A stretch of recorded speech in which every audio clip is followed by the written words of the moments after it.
live stream it, so hold on. I got a privacy here. Shoot a gun that way.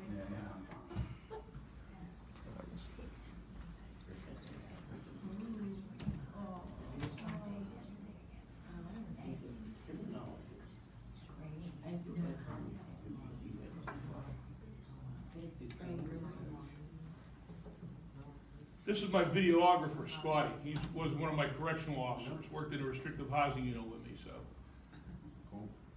He's not a snitch, so don't worry about it. Snitches get stitches, right? Okay.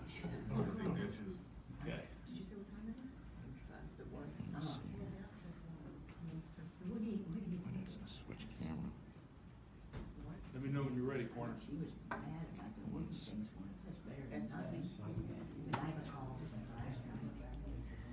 This privacy stuff. Allow access. How's kids? Good? Keep you busy, huh? Well, Friday I took off, went to Canada. Oh, hey, you gotta do that once in a while. Yeah, I still feel guilty about it. No, I know. Well, there isn't any now.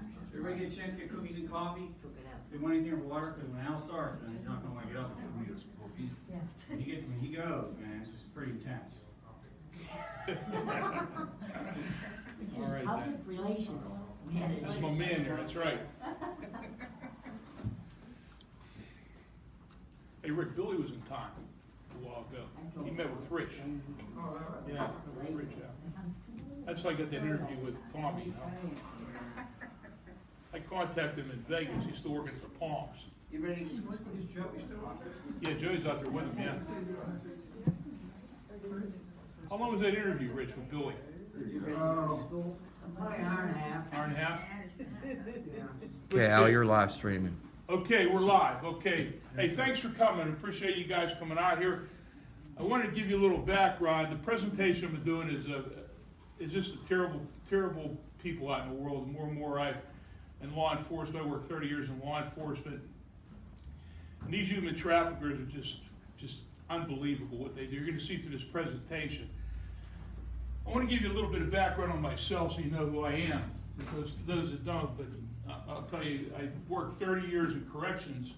Actually, I worked at the Allegheny County Jail System on Ross Street, the old facility. I worked there for 18 years. And during that time, I rose through the ranks and I became a captain. And then from there, the jail closed in 1995 and we moved on to the new facility, which is located on 2nd Avenue. And I worked there the remainder of my time, and almost 30 years I worked in corrections. During that time, I was assistant shift commander, I was a captain, and I was a correctional emergency response team leader as a tactical team.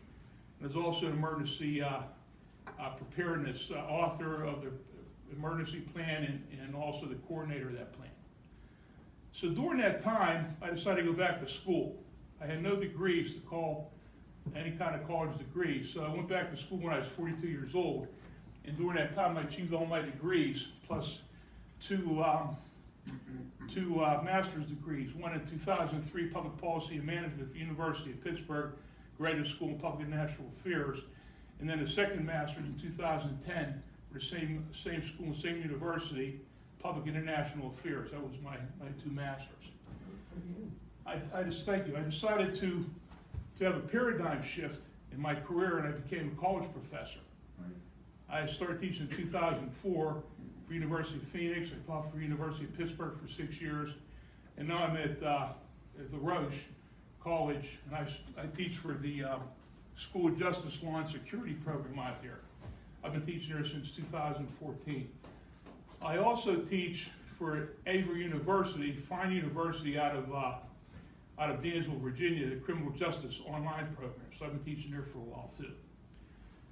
Now this program, or this presentation I'm going to do is very, very significant, and these miscreants of society that do that to these people, these sex traffickers, it's just unbelievable. I started getting involved with security threat groups and drug trafficking organizations back in Gispia when I started doing a lot of publications. I got over 25 publications. So I'm going to start this program here now. Now here, are the key players, the principal players. Now, actually, the Sinaloa Federation is the most powerful drug trafficking organization out of that group. Gulf Cartel, Los Zetas, Sinaloa, and Knights Templar. In these two particular pictures, this gentleman here, who's deceased, Arturo Guzman de Sena, he was actually killed in 2002. But back in '97, he was involved with this a special forces Mexican military force, and he had these he had 30 individuals who were also in that military outfit. So Ozio Cardenas Guillen, he was the head of the former head of the Gulf Cartel. He went to DeSena and he wanted to hire these guys as assassins.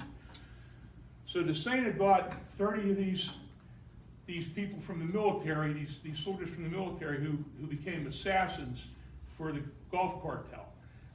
Their job was to assassinate Gillian's competition, and that's what they did. Very, very versed in every type of murder, killing technique, tactical situation. Very brilliant tacticians and brilliant assassins, unfortunately. And that was in '97. Then around 2014, they ended up splitting, and the Zetas became their own cartel-owned drug trafficking organization. Now, Gillian, what happened with him, he got incarcerated on May 18, 2011. He's doing 28 years in the Supermax Federal Penitentiary. Now, that Supermax, a good friend of mine, Warden Bob Hood, is a former warden of that. Now, he did a spin on 60 Minutes. They called it the clean version of hell, where he talked about the ADX and what it's like. Actually, in this is the worst of the worst in the Federal Bureau of Prison. Inmates come to this facility. You have all the principal players of the 9/11 plot. You have Unabomber. You have Samuel Bull Gravano. He did 44 hits for John Gotti, and on and on and on. Very dangerous people there. So this is where he is. And from that point on, we'll move on here. Now you have El Chapo. El Chapo is head of the Sinaloa Federation. El Chapo is one of the most dangerous individuals you could ever meet. He's the one that escaped from 2 maximum security prisons. The first time it cost, apparently from the data and the research that was out there, it cost $2 million for him to escape. They pushed him out in a laundry cart. And also the local police in that area were involved with the escape too, and they got a portion of that $2 million. And their part in the escape was to give him 24 hours, and then they would come after him. So that was the first escape. Then he was captured again. Now this time, the Sinaloa Federation are noted for their tunnels systems, okay? And it was El Teplano, that was the Mexican maximum security prison that he was incarcerated at. And you might have seen from the news, but he was tunneled out of there. They built this sophisticated tunnel system right in the prison, and he made his way and made his escape through that tunnel system. So he's incarcerated again. He's up in New York, and thank goodness the Mexican authorities transferred him up to the United States, because there's no way that guy's ever going to escape from the ADX when he goes there. I'm sure he's going to go there. But and the other guy here is Servando La Tuta Gomez Martinez. Now La Tuta is what they call him in the drug world. He is head of the Knights Templar. Now what happened? He was captured.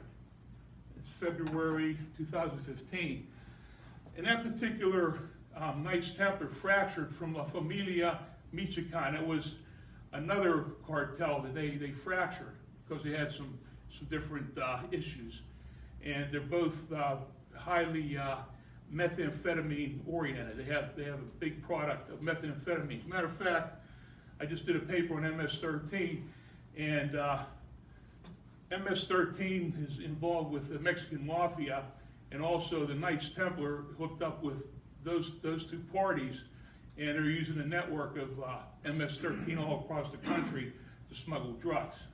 But now he's incarcerated, so I don't know what's going to happen now. Any questions or anything you want to stop me or anything, go ahead, okay? Yes, sir. What is MS-13? Monticello Trucha.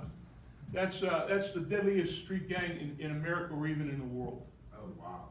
Okay, so they're a bad bunch. Right. That's the one that President Trump's on getting out of this country. Oh, okay, gotcha. So that's what they are, okay? Yeah, thank you.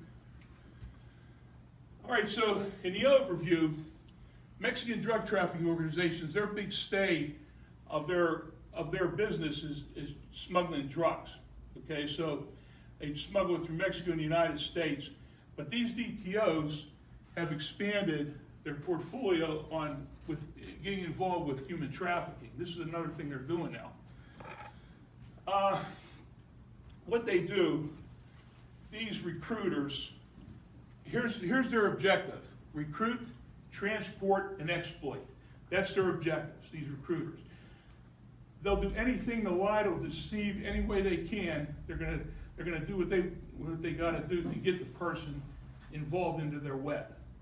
Okay, they transport them anywhere in the country, anywhere in the world. Wow. And then the last objective is exploiting. That's what they do. They put them in brothels, as you're gonna see in the presentation. For example, one example was this one particular girl, that you'll see the case a little later, engaged in sexual activity with upwards of 40 men per day at $15 per sexual activity. So these are kind of animals these people are. What they do to the human beings is unbelievable. They have no recourse, no consideration. That's just what they do. That's their business. They don't care about anybody, any human being. Okay. Okay. Now we're going to go over what's called the tier system, 3-tier system. Laws, the reason why that came up was laws were weak and they needed to be strengthened. And the United States gauges countries on a 3-tier system, with tier 1 being the highest and tier 3 being the lowest, being the worst. Country which follows this system has a major trafficking problem, and it fully complies with the Act's minimum standards for elimination of trafficking. Tier 2 and 3, these countries strive harder to comply with these laws and try to become tier 1. We'll go over it more later on in the presentation. Okay, so laws like the anti-trafficking law in Mexico provided more discretion for the prosecutor to prosecute these DTOs. These countries don't care about human trafficking in the past. Now they're starting to care because they're getting more pressure on that, okay? Mexico, our partner to the south, is presently being in danger of becoming a failed country because due to the takeover of certain regions by the DTOs. And we're going to show in the presentation that Mexico can overcome this problem before it brings down the country. If it brings down our partner to the south, we're going to have some major problems, and we'll go over this a little bit. Okay, so in 2003, now that's a little dated, but a lot of things never change. Cases never change. Only faces change, names change, parts of the country change, but it's all the same, okay? And the statistics globally, 50,000 of these victims are trafficked to the United States, and the average ages are estimated between 20 years of age. We also focus on Mexican drug trafficking organizations and their methods that they use to commit these heinous acts, modern day slavery against women and children. Okay, here's our border, here's our partner to the south, and the United States. This definitely impacts this. Mexico is having a major problem. We're having these drug trafficking organizations. They're so powerful that they're taking over these certain regions in Mexico. And Mexico has a lot of problems because they're so corrupt. Their law enforcement's corrupt, their military is corrupt, and they're in bed with these DTOs. Okay, so that's the problem we're having with this.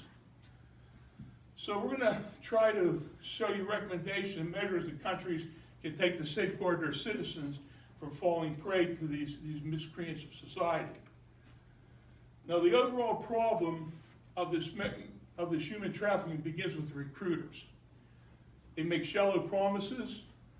They hope for potential victims who are fleeing from the countries of war-torn countries. They want to get out of that country because of the violence. So these recruiters use that and they prey upon that. And they say, hey, come on, we got a great job for you. Come on with us. Get away from this strife. You'll have a better life.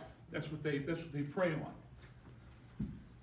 They're promised the security with the promise of greater employment opportunities, high-paying jobs, and a higher status in society.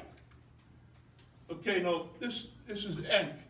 He has some really great cases, and I used them through my paper.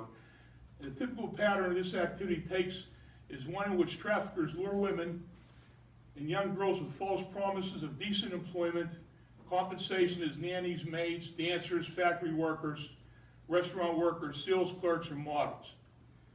These victims often reach international borders with family documentation or valid tourist visas, which falsify the purpose of their travel. Once at their final destination, these women are forced into prostitution or other forms of forced labor and threatened with physical harm, not only to themselves but also to their family if they attempt to escape. So what they do, they threaten their family. They say, if you don't do this, if you cause a lot of waves, then we're going after your family, and they mean it too. So this is why these women are so intimidated, and they have to knuckle under to their demands. It's unfortunate. Okay, now this is about Marcella. Now her case, she was 16 years old, lived in Veracruz, Mexico, and she met this trustworthy individual who she fell in love with. He was a wealthy businessman. He asked Marcella to marry him and promised to provide her with a comfortable future. But at this juncture, he took Marcella to a neighborhood in Mexico called Merced. This area is infamous for its prostitution activity. So she was forced to have sex with 40 men a day at $15 for each act. However, criminal activity had a good ending. It usually doesn't. These individuals languish in this squalor, in this kind of situation for years and years to come. And fortunately for Marcella, the police raided this hotel, and after the traffickers were arrested, they tried to intimidate her and try to get her not to turn evidence, but she ended up turning evidence, and they ended up going to prison.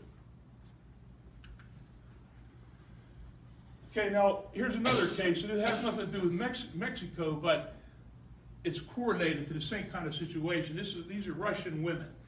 There was 7 Russian women who answered an ad. They were going to be folk dancers in Alaska. Okay? So, all right, that's the recruitment, like I mentioned. They recruited, they lied, they told them anything they wanted. Now they're going to transport them. So they transport them, and when they reached their destination, they confiscated their travel documents, all their money, their plane tickets, and 2 of these 7 women were under the year of 18, under 18 years old. And what they actually did is they danced in the nude for nightclubs, and in hope that they could someday repay these traffickers so they could return home, get their documents back and return home. But that never happens. So Mexican charity in Tenancingo, in Mexico, out of a population of 10,000, 1,000 of them are traffickers that live in this town. So that's your growth industry. Yeah. So what's the percentage on that? 1,000 out of 10,000. Now you have Rosa. She was 17 years old. Her name was changed to protect her identity, but was approached by a hometown and a man claiming to sell clothing. Instead, he began courting her. She quickly fell in love with him. They arrived in the United States. However, the situation rapidly changed. She learned that the job she was promised never existed, and instead, her boyfriend forced her into prostitution. This is all typical. This is what they do. It doesn't change. Yeah. Now, CNN had a report this town where boys are groomed to be pimps. This is what they do. This is their industry. Women and girls are forced to sell sex on the street, in residential brothels, online, and in cantinas across the United States and Mexico. They and their families are threatened through violence, deception, and intimidation. International Labor Organization come on and said that 4.5 million people are victims of sex trafficking around the world, an industry that generates tens of billions of dollars. So this is the kind of money that we're talking about here. Now we got DeAmicis. They have deep involvement in this business as one of the narco-Mexican drug trafficking organizations. Very, very dangerous bunch. In one of my papers, they actually murdered 72 immigrants. Just murdered them. They wouldn't comply with something that I can't remember right now, but they couldn't comply with what they wanted, and they just murdered all 72 immigrants. Very ruthless. The mainstay of their business, they deal with kidnapping, extortion, theft of crude oil, that's a big one, gun running, and especially enslavement of human beings through the human trafficking trade. That's their big thing now. Now, government has to deal with significant criminal element facing the border states coming from the southern neighbors, southern Mexico. U.S. has the highest consumption of illicit drugs, and we're still paying for that. I mean, it's granted. There were a few years back, it was La Mierda. It was a proposal that we paid $1.4 billion to Mexico because of the consumption that we have. Okay, we just got to do something. I'm going to show you how we're going to do this, how we should do it, and hope it gets done. Okay, so the principal players I mentioned, Sinaloa Federation, Gulf Cartel, Zetas, and Knights Templar, to mention only a few, have expanded their criminal enterprise with human trafficking. The state of Texas is one of the major hubs for children being trafficked for the purpose of sexual exploitation. In Houston, Texas, which is a major city of a gateway for this horrific criminal enterprise, 369 children identified in 2007 through 2011 as victims of sex trafficking trade. So what we did, we came up with this initiative according to the Migration Policy Institute, 2006, it still stands. Mexico and the United States signed in 2002 U.S.-Mexico Border Partnership and Action Plan, known as the Smart Border Agreement, which harmonized point of entry operations, combats alien smuggling, and improves screening of third country nationals. And Mexico independently launched an Operation Sentinella in 2003 to strengthen detention operations of certain unauthorized immigrants and to improve measures to target organized crime and Can you human talk a trafficking. little louder, sir? Can you Talk hear? a little louder. Okay. Okay, so the issue that Mexico is facing are these powerful out of control. Is that better? Yeah. Okay. It's the front of it. Yeah, why don't you come up front, buddy? It'd be better for Okay. you. If Mexico cannot get a handle on them and restore order back into the regions, the fear is that our southern neighbor may potentially become weakened or become a totally collapsed field Mexico. This will be a major problem because the police and the military that shares the border with both countries would hinder them in countermeasures in dealing with these violent DTOs. Would be a major problem because of the large criminal networks. The U.S. would have to monitor these hostile drug trafficking organizations from our side of the border without the assistance from our southern border, southern neighbor.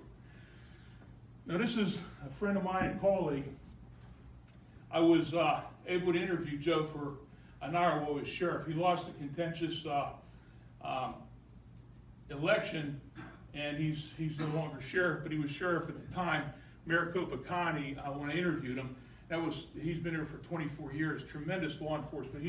He's known as the toughest sheriff in America. That's what he was known as. So I got a couple of quotes from him. This is his opinion, and I share this opinion with him. The United States needs a strong president who has strong leadership qualities, who wants to solve this problem across our southern border. He or she has to have the desire to reach out to the president of Mexico so both governments can agree to work together cohesively to solve this problem. If the Mexican government does not want to cooperate with this effort, the U.S. will have no other choice but to place sanctions on all their funding to Mexico. This is a personal communication I had with Sheriff Orpeo. This is a little lengthy, but this is very important what he has to say. And our two countries can unite in a joint effort to combat these Mexican drug trafficking organizations. This is the mission that would accomplish this needed task. Our United States Border Patrol should increase their force thereby creating a much more secure border along with a secure wall in place. It is a must that our military is permitted to cross the Mexican border and be fully utilized and work alongside the Mexican military and Mexican law enforcement.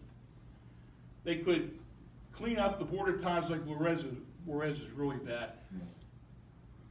And other border towns are infested with these drug trafficking organizations and security threat groups, such as the large contingent of Monticello and Trucha and other security threat groups. There's like 17,000 of them in these border areas. With the use of this force, these areas could be neutralized and this force could then continue to sweep through Mexico. Those regions that were taken over by these DTOs then can be eradicated along with the problem for both countries. People don't know, but Joe was in law enforcement for 50 years. He was involved with the DEA. He was director of DEA, and he had different stations across the country. In Turkey, he had it in Mexico. And actually in Turkey, he was contacted by President Nixon, and him and Gordon J. Liddy, you remember that name from the CIA, they were involved with the Operation French Connection. And they actually were instrumental in catching, if you saw the movie French Connection, the drug trafficker in France, in East France. They were instrumental in capturing him. So he has a heck of a history, tremendous individual, law enforcement guy. Okay, so in methodology, you got sexual acts daily by these human traffickers, have these victims do this. In Michoacan, Mexico, Knights Templar, which is a Mexican DTO, kidnapped a large group of females and they put them into prostitution. Now, a lot of people in these times are sick of law enforcement, they're sick of the military's corruption. They're actually taking arms up like we would do in a situation like this. Look at this situation, what happened. Now, this is an example by Dr. Jose Manuel Mireles, the leader of an armed vigilante militia who's fighting these cartels or DTOs in the village of Tepalcatepec, was stated the following: the cartel's systematic use of rape as a tool of terror was the final spark that made residents take up guns this year. They arrived at people's houses and said, "Bathe your daughter. She's going to stay with me for some time." And they wouldn't return her until she was pregnant. Can you imagine that? Having to live under these situations. People just can't take it anymore, and they became vigilantes, and they're fighting the cartels, their own citizens of their own times for doing this. Now, Bob Hood, who's the former warden of the ADX, he's involved with this process. It's a laser process. When inmates come out of a prison system, they have prison tattoos. Yeah. So it's called stigma prosecution. So you as an employer see these tattoos, and you know right up front that they were in prison, and that's what the tattoos represent. So this process is a laser situation, or a laser process that removes these tattoos. Now he's involved with sex trafficking, removing these tattoos. Now, for example, this is a branding that he provided me a picture of, and that brands them to the property of the traffickers. That's their property. That's what that represents. The other one, they have one faded eye that says "You pay me," and that's also drug traffickers branding. Okay, so this is what they do. To show the high corruption of law enforcement, you have an academy for police. The drug trafficking organizations place their own people in these police academies. Okay, so they wear a badge. If there's a homicide, the drug traffickers who are wearing a badge are police officers. They make sure they go to the crime scene. They guarantee the crime scene that nothing goes wrong. The homicide can take place, and there's nothing's going to stop that, and they protect the crime scene. This is corruption to the fullest extent. This is what they do. In case after case, same results are applied, as this particular example of a person that supporting her daughter while entering into the United States under the guise of an opportunity. That's what they're doing, that's recruitment, better way of life. Instead, she was kidnapped by the Zetas. She was forced to cook, clean, and was sexually abused by being raped by countless men. This is what they do, okay? Now we're going to look at the recommendation. This is the three-tier system. This came about in countries whose governments fully comply with the Trafficking Victims Protection Act. That was in 2000 by President Clinton. So these are the minimum standards that they follow. Countries whose governments do not fully comply with the TVPA's minimum standards, but are making significant efforts to bring themselves into compliance with those standards. That's tier 2. Tier 3, countries whose governments do not fully comply with the minimum standards, and are making no effort to do so. The minimum standards for this tier 1, 2, and 3 is prohibits trafficking and punish acts of trafficking. Prescribe punishment commensurate with that for grave crimes such as forcible sexual assault for the knowing commission of trafficking in some of the most reprehensible forms, trafficking for sexual purposes, involving rape or kidnapping or that cause of death. Prescribe punishment that is sufficiently stringent to deter and to adequately reflect the offenses of heinous nature for knowing commission of any act of trafficking. Make serious and sustained efforts to eliminate trafficking. This is what 1, 2, and 3 do. So if a government is not in compliance with minimum standards, for example, the State Department's determination will place them in 2 or 3. So if you're in 3, according to this act, if a country is not in compliance for subsequent years and fits in that category of 3, they can be subject to certain sanctions imposed on them by the United States. Through these sanctions, these countries would receive no such assistance and would be subjected to withhold funding for participation in education and cultural exchange programs. So that's what we do. We hold that over. That's the carrot and stick, okay? Some of these countries, they just don't care. China was a big one. China was tier 3. Actually, I saw a report in 2015, actually moved up to tier 2. Sir, Yes, ma'am. so you're saying that the United States has the ability to withhold these things from Yes. these countries? Right. Clinton come up with that in 2000, and then President Bush really became a proponent of that and really held these countries to the fire. They just, human trafficking doesn't mean anything to a lot of these countries, third world countries especially. But like China, It's just a way of life. that's just the way, they just don't care. And like Mexico had no human trafficking laws per se, but their anti-trafficking law has since done that with 31 states. Okay. So what's the United States waiting on then? Why don't they start withholding? Well, they do. If you're in tier 3, they withhold these funds down what I showed you here.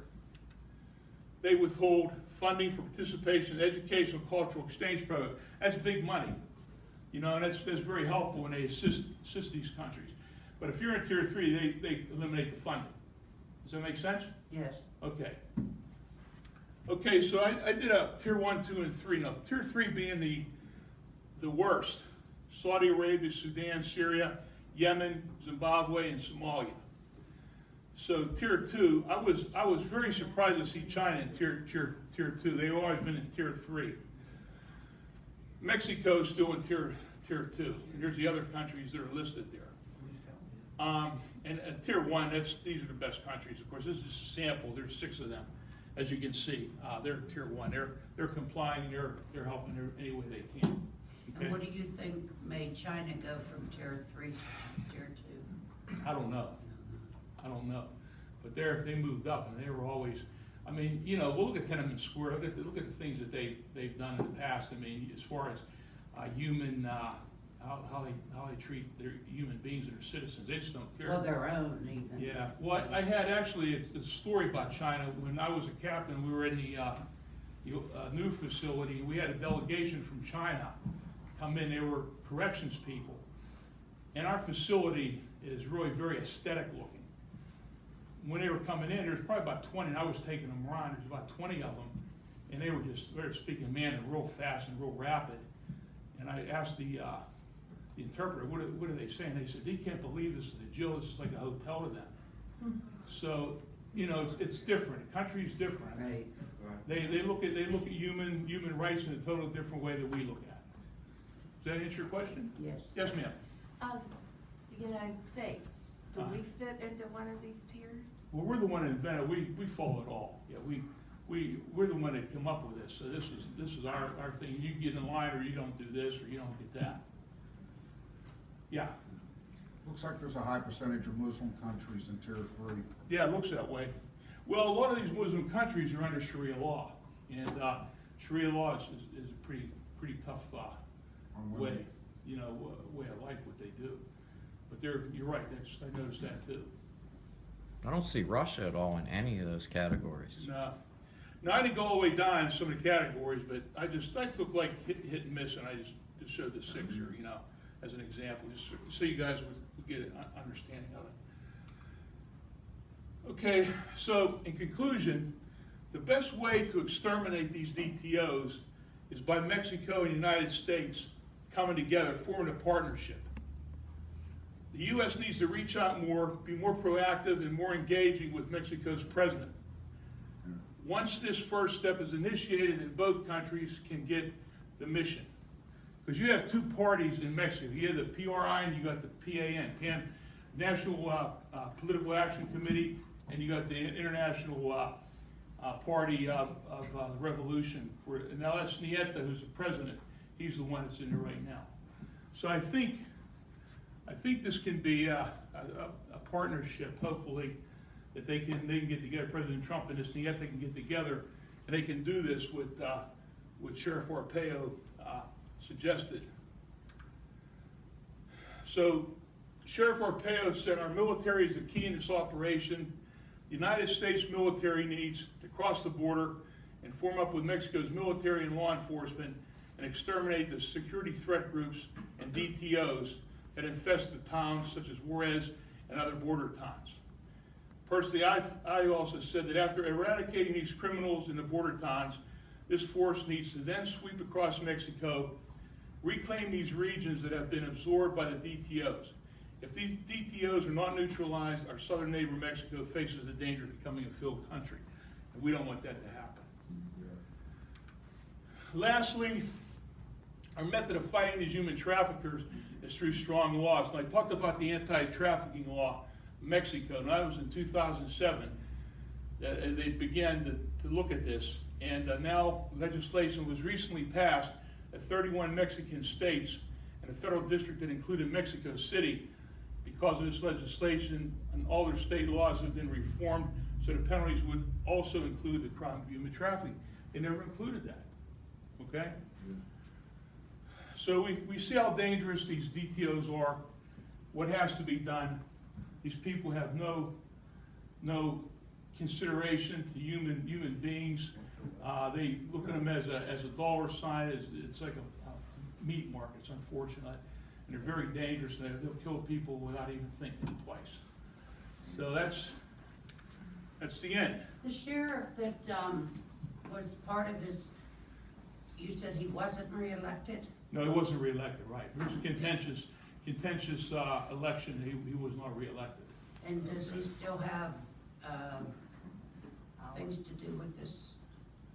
Well, Joe, actually, he just had been convicted on a federal court case by the federal courts on a contempt of court on a misdemeanor, excuse me. It was a railroad job. The man, all he ever did was his job. He was 30 miles away from the border, and he was a tremendous law enforcement person. He has nothing but the utmost respect by myself and other law enforcement people, right. And he's a tremendous individual. They convicted him for enforcing federal law. Right, exactly. Is that right? And President Trump's talking about pardoning him, and Mr. President, if you're listening, pardon him, he's a good man. So, but he's a tremendous, and actually he's also known for Tent City. Yeah, Tent City is the corrections tent. They have these tents, big tents, and he has the inmates housed there. And he said, if it's good for our boys in World War II, it's good enough for them. Is He he gives the them. one, I'm sorry. Go ahead, man. Is he the one that, like, makes them wear pink shirts and stuff. Pink not underwear, red, right. big stuff. That's him. Yeah. And he Yeah. serves, he gives them Span, he puts the Weather Channel on, and that's what he does. Right. But the inmates respect him, and I've talked to Joe on many different occasions, and he's taught much in my book. Yes, sir. You have a question? Okay. No. Yeah, Dan. So you were talking about solutions would be like the military and legislation, but you didn't mention anything about building a wall, so I just wanted to see your comments on. Okay, building a wall is very important. Right now we have, with the enforcement of laws, okay, and the Border Patrol, they don't use that catch and release anymore. Yeah. And they had that law where the juveniles are coming into this country, and that was exponentially built the MS-13 forces. They actually deposited 165,000 of these juveniles into Long Island. There's all kinds of problems on Long Island up there. Right. But the wall is very important, and I'll tell you why. People say that, well, how's the wall going to stop a tunnel? Yeah, that's what I'm gonna say. Okay, well, it's called a fiber optics sensing cable. Oh, okay. You put that cable under that wall, and it detects any kind of disruption below for any kind of tunnel system, and also it actually detects any kind of vibrations in the upper side, upper part of the wall, because if there's any kind of vehicle approaching, Yeah. then they'll know it's there. But the other thing I wanted to tell you, Dennis, did I answer your question? Yes. Okay.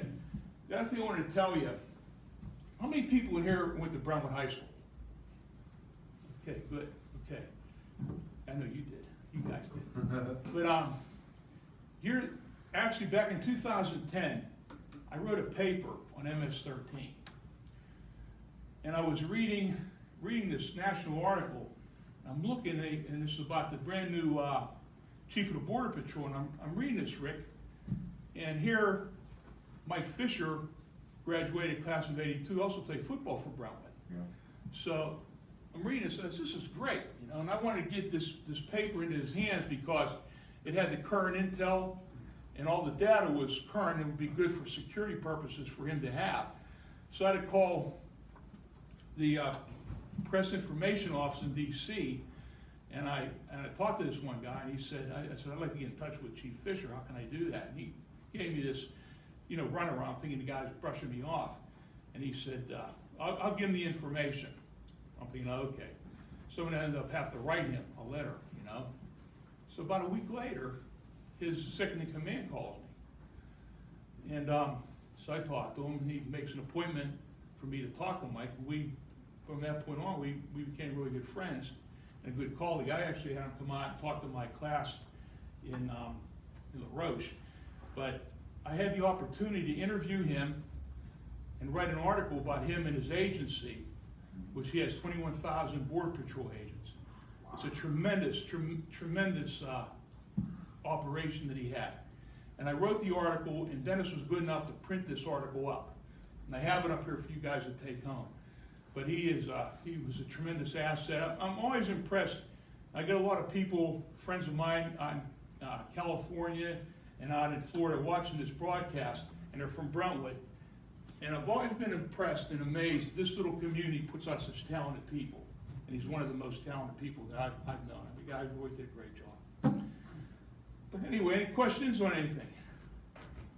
Okay, thank you then. Yeah, go, man. Okay, we always have one. Go, you have another question? Go ahead. My other question was silly. No, it's okay, there's no silly I didn't question. think it through before I asked it, but hopefully this one. Supply and demand, if it's drugs or if it's trafficking, Sure. there's the supply. Mhm. What do we do in the United States about demand? Well- We're the one, Yeah, well, you're right. what do we do? The situation we have with a big opioid situation right now. Yeah. But I just was interviewed by Chris Moore on Pittsburgh Now, and he asked me about the same question. And I answered it, and in my career, I've known some pretty hardcore drug users. And one guy, he and I were we had a good rapport with each other. I knew him for some years, he was in and out of jail. and he was a hardcore drug user. And I said, well, this is good.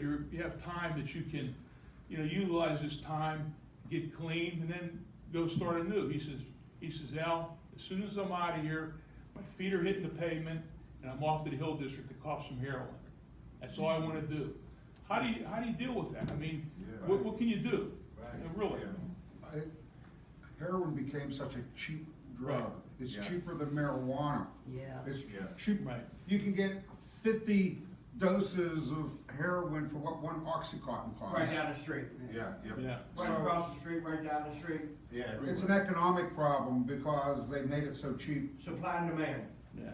Yeah. Well, that's a good point, what you said there, Ken, because oxycodone has been just so high on the street. The doctors, they prescribe oxycodone for any kind of ills, or, you got, arthritis or ruptured disc or whatever. You get addicted on that. So now you're addicted. He cuts the scripts off. Now what you have to do, you have to go out in the street and hustle to get those drugs. And they find out that oxycodone is such a high-end drug that's why they revert to heroin, which is a lot Yeah. cheaper. Either you get a methadone clinic, same difference. Yeah.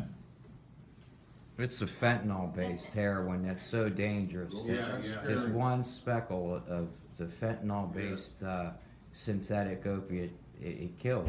It's And- just a and microscopic amount almost. Yeah. You need, It's some of it's 1,000 times more powerful than the heroin Itself. chemistry itself. You had a question, sir? Yes, sir.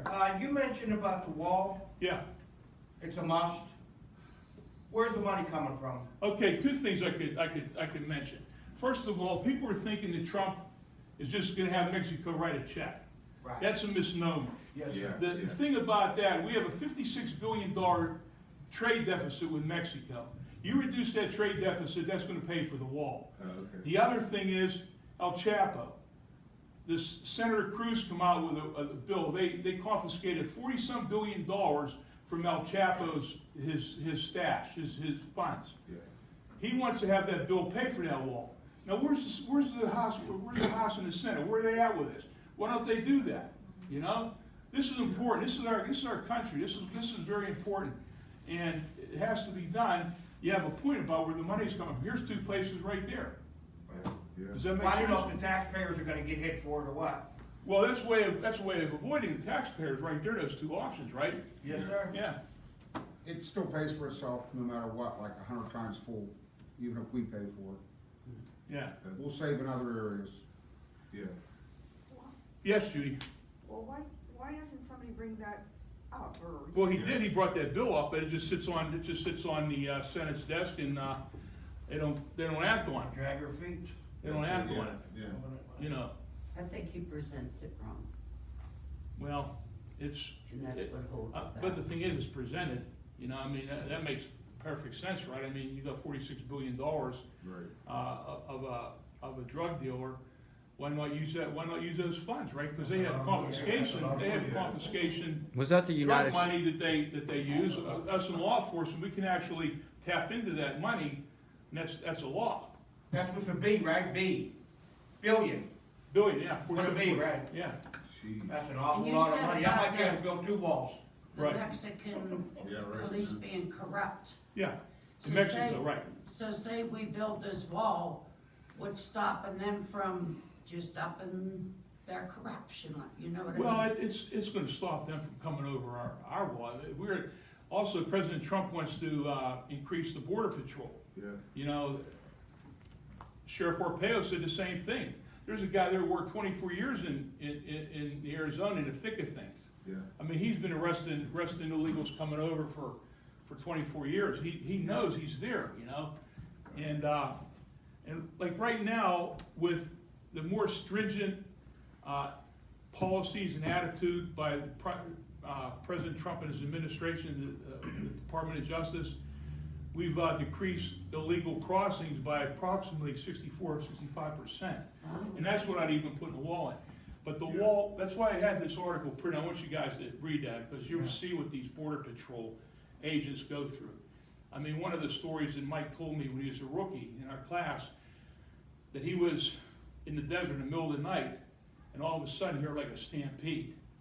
and there's hundreds of illegals just storming the border. Now, that don't happen anymore, but this is what kind of things that the Border Patrol has to deal with. And it's quite an interesting article. I think you'll like it. Yes, sir. What about them flying over the illegal drugs? They do that as to. Oh, yeah, you always have things. Yeah. You have to eliminate as many options and factors as you can in the equation. Yeah. We also have drones. Right. We have different surveillance. We have the Border Patrol on horseback, on ATVs. Right. You know, we have a lot of different things going on. We have cameras, but that's another component that we need. Yeah. In my opinion, anyway. Do you think Right. they'll go back to blimps? No, I don't think so, man. We got the drones now. Why go back to Yeah, blimps? that's You know? true. Yeah, Rick. Has there been any type of an attempt on younger kids, and we have 7 grandkids, have there been any attempts for that? I know you're talking about 20-year-olds and sexuality and all that, but anything that they're luring young kids using computers? Rick, you can't, hey, one of my, I won't even mention her name, but my former warden's granddaughter was involved with a computer. And you gotta you as parents, you understand that, and you gotta be calling us into that. But she was enticed and lured by this sexual predator. He picked her up, she got up from the table, picked her up, she went outside, picked her up, and took off to Virginia. Oh, wow. And it was a trap. You gotta be very careful. If you were living in Phoenix, living in these different areas where like the kidnapping place of the world, that's what they call it, then you gotta watch. But you still gotta watch. You gotta watch. There's predators everywhere, as we know. You know, unfortunately, it's amazing. How about you, Director? You got any questions? All right. You okay? Scotty had a question. Scotty, you had a question? I'm sorry. It just left my mind. I know that now with the wall, they're going to have sentries. Yeah. They're gonna have what? Sentries. Uh-huh. People, you know, which is the biggest thing. I'm not sure what the U.S. military does, but I do know that they do go across borders and do strike Yeah. at the Mexican But cartels. they do that, you know, clandestinely though. Yeah. You know, clandestinely. That's why if you have a field country, we're not gonna be able to do that. You know, because we're not an invader. We're not an invader. So that's why it's important that Mexico, you know, becomes the country and stays our The partner. question I had was, I don't remember now, the money was that seized by the United States? Yeah. El Chapo's money Yeah. was seized, so all of that Yeah. was seized by the United States, and it's just sitting Yeah. in You the know about the confiscation law, federal Yeah. confiscation law. What that is, if you're in law enforcement and say the DEA confiscated a drug dealer, a big stash of money, okay? Law enforcement, what they do, they petition the district attorney, try to get some of that money. And that's what They usually wind up confiscation getting about 10%. So let's say Baldwin or Brentwood would make an arrest with probably so much money. The heroin, it goes into evidence, but the money goes to the FBI or the federal system. The chief of police or whoever, DayNet, actually comes from DayNet. Am I correct about that, Al? law. JNet, you mean? No, DayNet is the DA's Oh, yeah. Allegheny yeah, County. right. Yeah, well, So yeah, the- you gotta go through the DA, right? Yeah, so DayNet is the force that fights the drug trafficking in Allegheny County. They usually wind up getting maybe 10% of that to refunnel in, you know, to re. It's a good yeah, thing it's a to good do, thing, really. yeah. It's a good way to DayNet, yeah, recycle that. DayNet was a good thing that was conceived by our county. Is there any other questions? Before I do leave, there's a friend of mine I want to shout out, Dr. Donald Goldstein. He's one of my mentors and my favorite professor. Goldie hasn't been feeling good, he's a little under the weather. I just wanted to give him a shout out. Hey Goldie, you hang in there and take care, and I'll be talking to you soon. Okay, that's the extent. Any other questions before? That's it?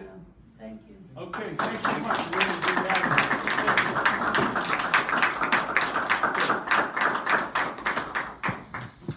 We off, Scotty? Yep, All right, good. perfect.